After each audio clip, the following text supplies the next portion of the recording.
and welcome back to the David67 Celtic News YouTube channel. Today, just a wee mid-season review of Kyogo's stats and also some highlight reel video of Kyogo's performance in the first half of this season for Celtic.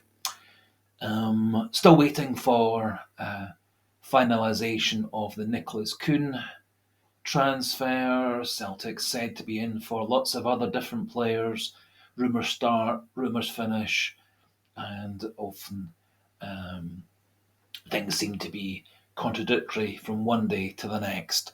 So we'll be doing a wee video tomorrow trying to pull together all the stories regarding Kuhn, Kiesgarden, Van Hooijdonk, Arojo, and several others.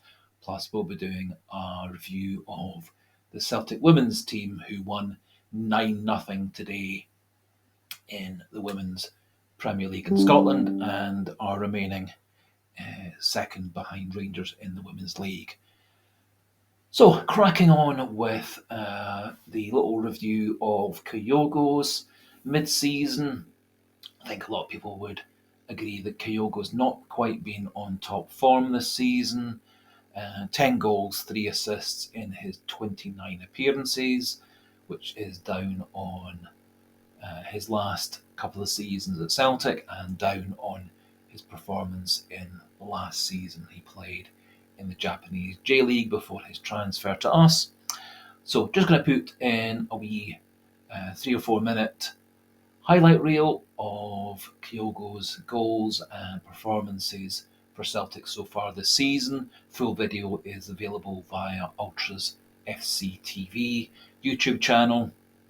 And so just a few minutes of his highlights, and then we'll have a chat regarding his stats, comparing this year to his last 2 seasons at Celtic and his last season in the J-League before transfer, and a wee bit of analysis of where things are going for Kyogo and for Celtic.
So hopefully you enjoyed those highlights, especially those two wonderful goals against Rangers, which proved to be the winners of the two Rangers fixtures this season.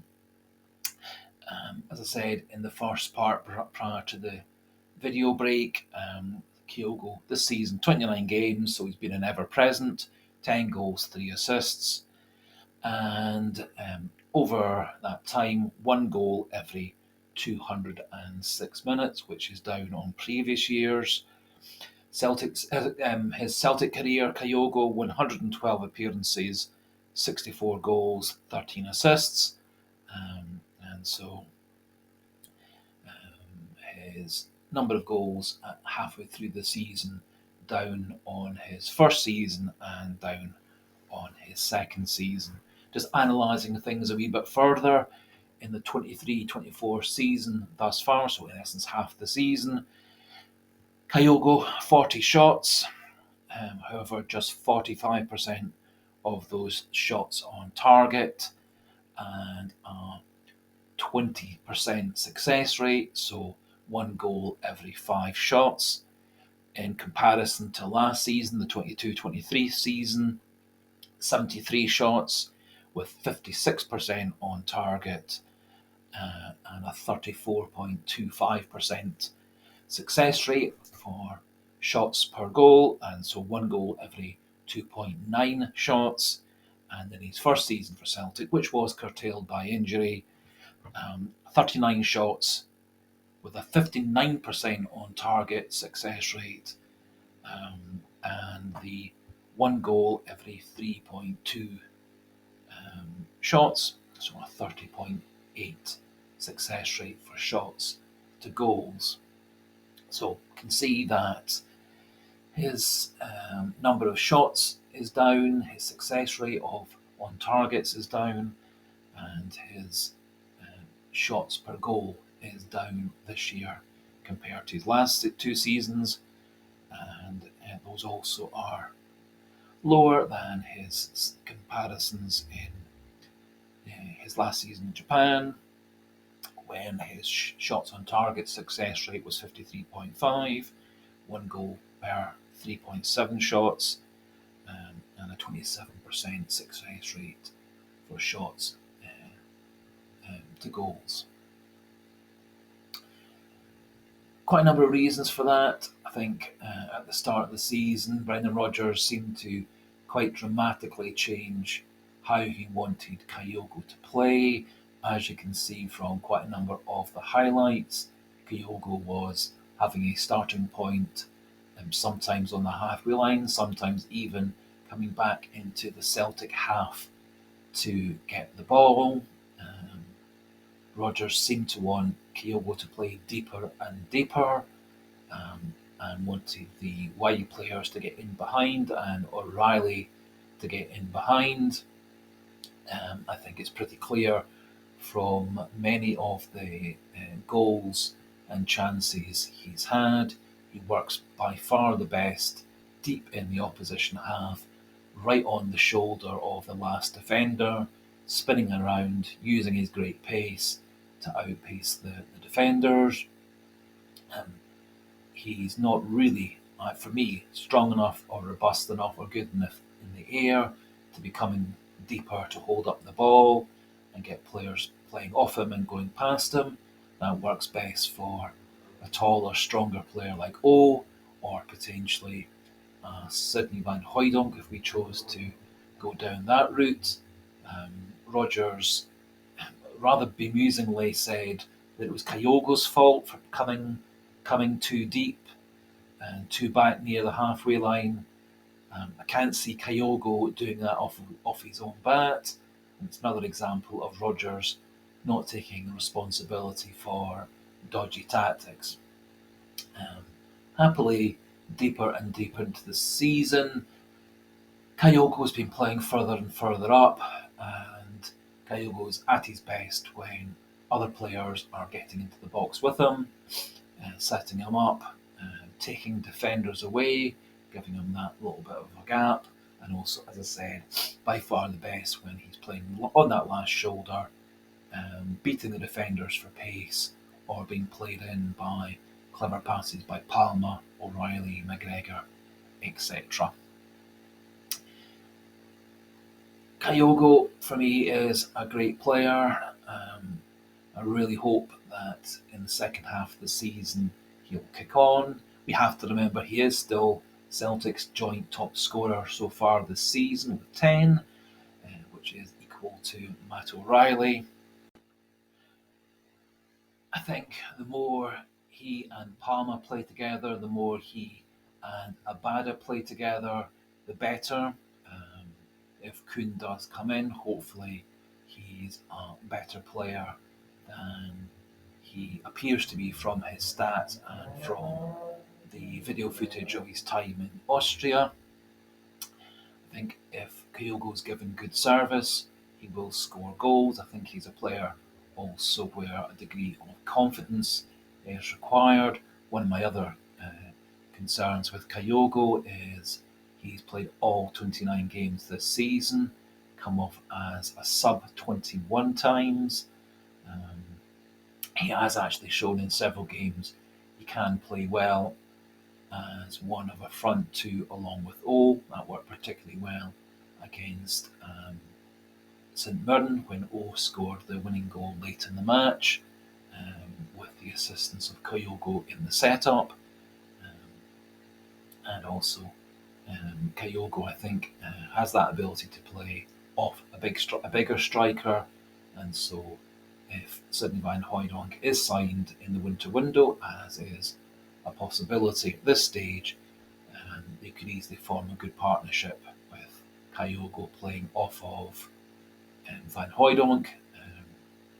I think also Lewis Palmer would be able to give both Kyogo balls on the ground and Van Hooijdonk balls in the air to allow Celtic to have different avenues of scoring goals, as Celtic can be a wee bit one-dimensional without aerial ability in the final third.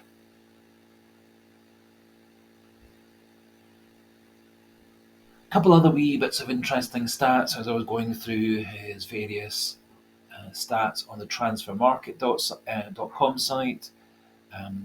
One of my other concerns with Kyogo is he's now played 12 Champions League matches with only 2 goals in those 12 matches. His Europa League record is that wee bit better with 5 goals, 3 assists in 9 matches in Europa League. I think for Celtic to do well in the Champions League, we are going to require players who can score on a much more regular basis than 2 in 12.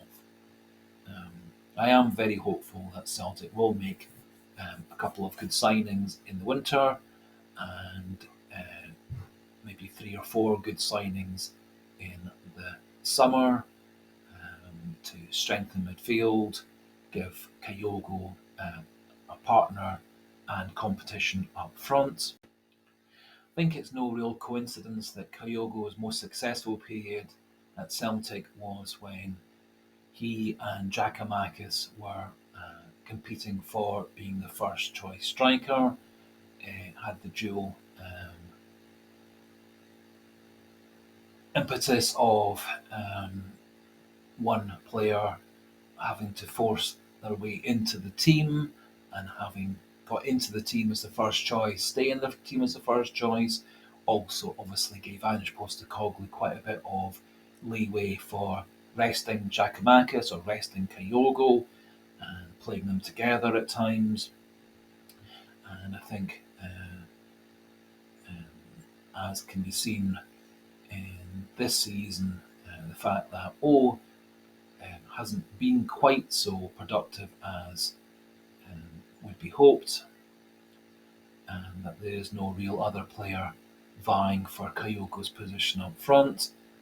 I think as a result, Kyogo has been playing too many games, too many minutes in those games, and is at his best when he does have the odd game or the odd half off to rest up prior to a big European game or a big match, such as against Rangers. And that is why I'm very hopeful we can get in a couple of strikers over the next couple of transfer windows. I think teams work best when they've got 4 good quality strikers for a bit of rest, rotation, covering for injuries, fatigue, loss of form, etc. I think at the moment Celtic's options are a wee bit bare. Brendan Rodgers does seem to think that Nicholas Kuhn will be a capable deputy for Kyogo and O. I personally don't think Kuhn's success rate with shots and converting chances is anywhere near good enough for him to operate as a striker. I think we'd be much better using Palma or Abada in that role. And from his time in Australia and with the Australian various squads, Marco Tilio was also very good in that second striker type role. But Rodgers doesn't seem to think that at all is a goer. So that just about finishes off our wee review of Kyogo's first half of the season. As I said, we'll be doing a couple of videos tomorrow, updating on where we are in terms of transfers in and out, loans in and out, trying to work out just where Brendan Rodgers is going with his policy. Crossing our fingers we're not going to get another winter window like Brendan Rodgers' last ever winter window in his first spell when he left us a month or so later in the lurch to go off to Leicester. That final transfer window of Rodgers' first spell was, I think, the worst ever transfer window in the history of the world. And there's a wee video earlier in the channel's history that lists that winter window with players like Weah, Burke, Toljan, Perez, Gutman, etc. coming into the club, and none of them, literally none of them, doing anything for Celtic, despite the fact it cost the club millions of pounds. So, wee bit of a downer to finish off today's video. If anybody has enjoyed the video, do remember the like button, and there's also the subscribe button. Wonderful news, just at the start of the weekend we've got over 300 subscribers, which for many channels is small potatoes, but given where we started from, given everything, getting to 300 for me is good news in the few months that we've been doing this channel. So for today, thanks for listening, thanks for watching. Chat again tomorrow, and so goodbye and hail, hail.